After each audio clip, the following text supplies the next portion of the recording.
ಶ್ರೀ ಗುರುಭ್ಯೋ ನಮಃ. ಫ್ರೆಂಡ್ಸ್, ಎಲ್ಲರಿಗೂ ನಮಸ್ಕಾರ. ಪ್ರೀತಿಯ ಧನುರಾಶಿಯವರೇ, ನಿಮ್ಮ ಗುರಿಗಳಿಗೆ ರೆಕ್ಕೆ ನೀಡಿ ಜೀವನವನ್ನೇ ಸೆಟಲ್ ಮಾಡಲು ಬರ್ತಾ ಇದ್ದಾಳೆ ಆ ರಹಸ್ಯ ಸ್ತ್ರೀ. ಅಗ್ನಿತತ್ವದ ಧನುರಾಶಿಯವರಿಗೆ ಪ್ರೀತಿಯ ಸಾರಥಿ. ಧನುರಾಶಿಯವರು ಎಂದರೆ ಸದಾ ಚಲನಶೀಲರು. ನೀವು ದೂರದೃಷ್ಟಿ ಉಳ್ಳವರು ಮತ್ತು ಯಾವುದನ್ನೇ ಆದರೂ ನೇರವಾಗಿ ಮಾತನಾಡುವ ಸ್ವಭಾವದವರು. ನಿಮ್ಮಲ್ಲಿರುವ ಧೈರ್ಯಕ್ಕೆ ಸಾಟಿಯೇ ಇಲ್ಲ. ಆದರೆ ಇತ್ತೀಚಿನ ದಿನಗಳಲ್ಲಿ ನೀವು ದಿಕ್ಕು ತಪ್ಪಿದಂತೆ ಅಥವಾ ಮಾಡಿದ ಪ್ರಯತ್ನಗಳೆಲ್ಲ ವ್ಯರ್ಥವಾಗ್ತಿರುವಂತೆ ಅನುಭವಿಸ್ತಾ ಇರಬಹುದು. ನಿಮ್ಮ ಬದುಕಿಗೆ ಒಂದು ಶಿಸ್ತು ತರಲು ಮತ್ತು ನಿಮ್ಮ ಕನಸುಗಳಿಗೆ ಅರ್ಥ ನೀಡಲು ಒಬ್ಬ ರಹಸ್ಯ ಸ್ತ್ರೀ ನಿಮ್ಮ ಜೀವನದತ್ತ ಹೆಜ್ಜೆ ಹಾಕ್ತಾ ಇದ್ದಾಳೆ. ಧನುರಾಶಿಯವರ ಇಂದಿನ ಸ್ಥಿತಿ. ಇತ್ತೀಚಿನ ದಿನಗಳಲ್ಲಿ ನೀವು ಈ ಕೆಳಗಿನ ಸವಾಲುಗಳನ್ನು ಎದುರಿಸ್ತಾ ಇರಬಹುದು. ಅಸ್ಥಿರತೆ. ಎಲ್ಲವೂ ಚೆನ್ನಾಗಿದೆ ಎನ್ನುವಾಗಲೇ ಅನಿರೀಕ್ಷಿತ ಅಡೆತಡೆಗಳು ಎದುರಾಗ್ತಾ ಇರಬಹುದು. ಸಲಹೆ ಕೊರತೆ. ನೀವು ಎಲ್ಲರಿಗೂ ಮಾರ್ಗದರ್ಶನ ನೀಡ್ತೀರಾ, ಆದರೆ ನಿಮಗೆ ದಾರಿ ತೋರಿಸುವವರು ಯಾರೂ ಇಲ್ಲ ಎಂಬ ಕೊರಗು. ಆರ್ಥಿಕ ಒತ್ತಡ. ಆದಾಯಕ್ಕಿಂತ ಖರ್ಚು ಅಧಿಕವಾಗಿ ಉಳಿತಾಯ ಅನ್ನೋದು ಮಾಡೋದಕ್ಕೆ ಸಾಧ್ಯ ಆಗದೇ ಇರಬಹುದು. ಇನ್ನು ಎರಡನೇದಾಗಿ, ಆ ರಹಸ್ಯ ಸ್ತ್ರೀ ಯಾರು? ಆಕೆಯನ್ನು ಗುರುತಿಸುವ ಸುಳಿವುಗಳು ಏನೇನು? ಈ ಸ್ತ್ರೀ ನಿಮ್ಮ ಜೀವನದಲ್ಲಿ ಒಂದು ಧ್ರುವತಾರೆಯಂತೆ ಮಾರ್ಗದರ್ಶನವನ್ನು ನೀಡ್ತಾಳೆ. ಆಕೆಯನ್ನು ಗುರುತಿಸುವ ಲಕ್ಷಣಗಳು ಇಲ್ಲಿವೆ. ಆಕೆ ಸರಳ ಮತ್ತು ಸುಂದರ ಮನಸ್ಸು. ಆಕೆ ಆಡಂಬರಕ್ಕೆ ಮಾರು ಹೋಗುವಳಲ್ಲ. ನಿಮ್ಮ ವ್ಯಕ್ತಿತ್ವ ಮತ್ತು ಪ್ರಾಮಾಣಿಕತೆಯನ್ನು ಆಕೆ ಅತಿ ಹೆಚ್ಚು ಇಷ್ಟಪಡ್ತಾಳೆ. ನಿಮ್ಮ ಶಕ್ತಿಯನ್ನು ಹೆಚ್ಚಿಸುವವಳು. ನೀವು ಧೃತಿಯಲ್ಲಿದ್ದಾಗ, ನಿಮ್ಮ ಧೃತಿ ಕೆಟ್ಟಾಗ ಆಕೆ ನೀಡುವ ಸಣ್ಣ ಪ್ರೋತ್ಸಾಹದ ಮಾತುಗಳು ನಿಮ್ಮಲ್ಲಿ 100 ಆನೆಗಳ ಬಲವನ್ನು ತರುತ್ತೆ. ಬುದ್ಧಿವಂತಿಕೆಯ ಸಂಗಾತಿ. ಧನುರಾಶಿಯವರಿಗೆ ಜ್ಞಾನ ಅಂದರೆ ಬಹಳ ಪ್ರೀತಿ. ಈ ಸ್ತ್ರೀ ಕೂಡ ಜ್ಞಾನವಂತೆಯಾಗಿದ್ದು ನಿಮ್ಮ ಚರ್ಚೆಗಳಲ್ಲಿ ಸಕ್ರಿಯವಾಗಿ ಪಾಲ್ಗೊಳ್ತಾಳೆ. ಆಕೆ ಅಪರಿಚಿತಳಲ್ಲ. ಆಕೆ ಬಹುಶಃ ನಿಮ್ಮ ಕೆಲಸದ ಸ್ಥಳದಲ್ಲಿ ಅಥವಾ ನಿಮ್ಮ ಸಾಮಾಜಿಕ ವಲಯದಲ್ಲಿ ಸದ್ದಿಲ್ಲದೆ ನಿಮ್ಮನ್ನು ಗಮನಿಸ್ತಿರುವ ಒಬ್ಬ ವ್ಯಕ್ತಿ. ಆಕೆಯ ನೋಟದಲ್ಲಿ ನಿಮ್ಮ ಬಗ್ಗೆ ಒಂದು ವಿಶೇಷ ಗೌರವ ಅನ್ನೋದು ಇರುತ್ತೆ. ಮೂರನೇದಾಗಿ, ಆಕೆ ನಿಮ್ಮ ಜೀವನವನ್ನು ಹೇಗೆ ಸೆಟ್ಲ್ ಮಾಡ್ತಾಳೆ? ಧನುರಾಶಿಯವರಿಗೆ ಬೇಕಾಗಿರುವುದು ಒಬ್ಬರು ತಮ್ಮ ಗುರಿಯತ್ತ ಗಮನ ಹರಿಸುವಂತೆ ಪ್ರೇರೇಪಿಸುವುದು.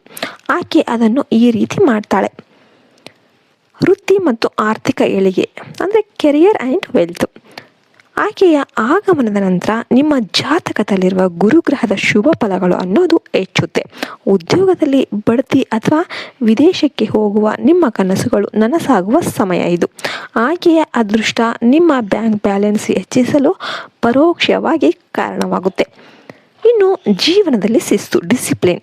ಧನುರಾಶಿಯವರು ಕೆಲವೊಮ್ಮೆ ಅತಿಯಾದ ಆತ್ಮವಿಶ್ವಾಸದಿಂದ ತಪ್ಪನ್ನು ಮಾಡ್ತಾರೆ. ಈ ಸ್ತ್ರೀ ನಿಮ್ಮನ್ನು ನಿಯಂತ್ರಿಸಿ ಹಂತ ಹಂತವಾಗಿ ಯಶಸ್ಸಿನತ್ತ ಕರೆದೊಯ್ತಾಳೆ. ಆಕೆ ಬಂದ ಮೇಲೆ ನಿಮ್ಮ ಬದುಕಿನಲ್ಲಿ ಒಂದು ಕ್ರಮಬದ್ಧತೆ ಅನ್ನೋದು ಬರುತ್ತೆ.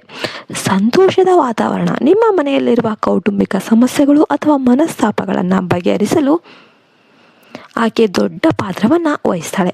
ಆಕೆಯ ಇರುವಿಕೆಯೇ ನಿಮ್ಮ ಮನೆಗೆ ಸೌಭಾಗ್ಯವನ್ನು ತರುತ್ತೆ. ಇನ್ನು ಗ್ರಹಗತಿಗಳ ಪ್ರಭಾವ. ಪ್ರಸ್ತುತ ನಿಮ್ಮ ರಾಶ್ಯಾಧಿಪತಿ ಗುರುವು ಬಲಿಷ್ಠನಾಗಿದ್ದಾನೆ. ಇದರ ಜೊತೆಗೆ ಶುಕ್ರನ ಸಂಚಾರ ಈ ರಹಸ್ಯ ಸ್ತ್ರೀಯನ್ನು ನಿಮ್ಮತ್ತ ಸೆಳೆಯುತ್ತೆ. ಆಕೆ ಮೇಷ ಅಥವಾ ಸಿಂಹ ರಾಶಿಯವಳಾಗಿರುವ ಸಾಧ್ಯತೆ ಇದೆ. ಆಕೆ ಹೆಸರಿನಲ್ಲಿ ಎ, ಕೆ ಅಥವಾ ಎಸ್ ಅಕ್ಷರಗಳು ಇರುವ ಸಾಧ್ಯತೆ ಹೆಚ್ಚು. ಧನುರಾಶಿಯವರೇ, ಈ ತಪ್ಪುಗಳನ್ನು ನೀವು ಮಾಡೋದಕ್ಕೆ ಹೋಗಬೇಡಿ. ನೇರ ಮಾತು, ಕಿರಿಕಿರಿ ಬೇಡ. ಸತ್ಯವನ್ನೇ ಹೇಳಿದರೂ ಅದನ್ನು ಮೃದುವಾಗಿ ಹೇಳಿ. ಆಕೆಯ ಮನಸ್ಸಿಗೆ ನೋವಾಗುವಂತೆ ಕಟುವಾಗಿ ಮಾತನಾಡೋದಕ್ಕೆ ಹೋಗಬೇಡಿ. ಇನ್ನು ಸಂದೇಹ ಪಡೋದಕ್ಕೆ ಹೋಗಬೇಡಿ. ಆಕೆ ನಿಮ್ಮ ಜೀವನದಲ್ಲಿ ಸಕಾರಾತ್ಮಕ ಬದಲಾವಣೆ ತರಲು ಪ್ರಯತ್ನ ಮಾಡ್ತಿರ್ಬೇಕಾದ್ರೆ ಅವಳ ಉದ್ದೇಶವನ್ನು ಶಂಕಿಸಬೇಡಿ. ಸ್ವಾತಂತ್ರ್ಯದ ಹಠ ಬಿಡಿ. ಆಕೆ ನಿಮಗೆ ಏನಾದರೂ ಸಲಹೆ ನೀಡಿದರೆ ಅದನ್ನು ನಿಮ್ಮ ಸ್ವಾತಂತ್ರ್ಯಕ್ಕೆ ಅಡ್ಡಿ ಅಂತ ಭಾವಿಸಬೇಡಿ. ಇನ್ನು ಯಶಸ್ಸಿನ ಬೇಟೆ ಆರಂಭ. ಧನುರಾಶಿಯವರೇ, ನಿಮ್ಮ ಬಿಲ್ಲು ಮತ್ತು ಬಾಣಕ್ಕೆ ಈಗ ಗುರಿ ಸಿಗುವ ಕಾಲ ಬಂದಿದೆ. ಆ ರಹಸ್ಯ ಸ್ತ್ರೀ ನಿಮ್ಮ ಬದುಕಿನ ಅರ್ಧ ಭಾಗದ ಯಶಸ್ಸನ್ನು ಹೊತ್ತು ತರ್ತಾ ಇದ್ದಾಳೆ. ಆಕೆಯನ್ನು ಗುರುತಿಸಿ, ಗೌರವಿಸಿ ಮತ್ತು ನಿಮ್ಮ ಲೈಫನ್ನು ಕೇವಲ ಸೆಟಲ್ ಮಾಡುವುದಲ್ಲ, ಅದನ್ನು ಒಂದು ಮಾದರಿಯಾಗಿ ರೂಪಿಸಿಕೊಳ್ಳಿ.